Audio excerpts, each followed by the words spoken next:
Hi, my name is Cecelia Feldman. I am an archaeologist and an ancient art historian, and I'm excited to share with you some information about an object in the Worcester Art Museum's permanent collection.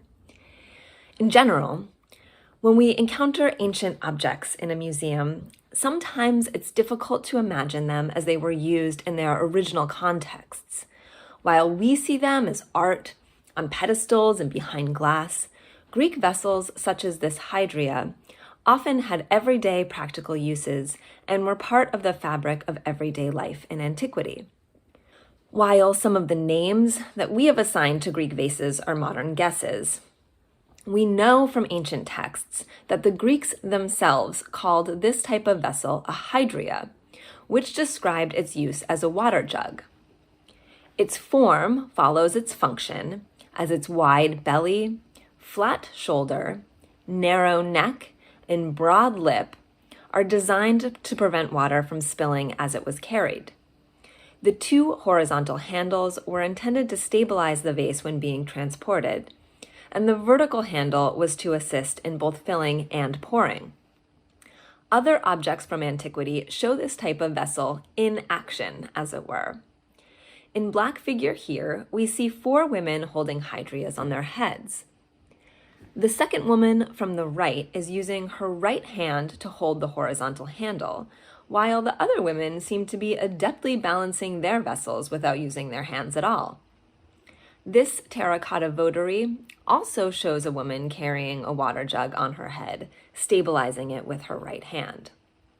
We may assume that this pose with the hydria upright communicates that these vessels are full of water, by comparison with other examples, like this vase, where women are clearly waiting to fill their hydrias at a public fountain and holding their vessels on their sides, or this one, where women with upright vessels face left and chat with those who we may assume are still in line, waiting to fill their vessels. If these women had already done so, holding them sideways would have spilled water all over the place. You may have noticed that all of these scenes show women gathering water. There has been much scholarly debate about whether this type of scene is an artistic invention or direct reporting of life in antiquity. While we can never know with certainty without a time machine, there is plenty of evidence to suggest that, at least on occasion, women would be responsible for obtaining water for domestic or ritual use. Our hydria, at about 13 by 13 inches, would have held approximately 9 gallons of water and weighed about 40 pounds. Now, that is heavy. Just for reference, the kitty litter I use comes in 40-pound bags, and while I'm pretty strong, I still have difficulty lifting it. If an ancient Greek woman brought this hydria to fill at the public fountain, she would have had to carry all 40 pounds of it back to her home.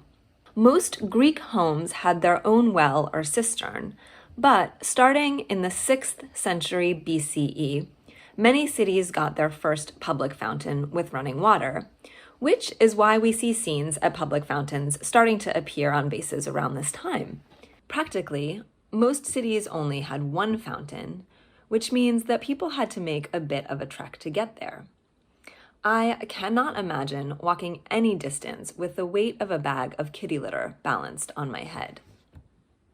The relative difficulty and labor that went into obtaining water promotes more sustainable relationships with it, because the more effort that's required, there is more impetus to ration and conserve it. This ethos is borne out in the design features of our hydria, which were intended to prevent spilling and to preserve as much water as possible.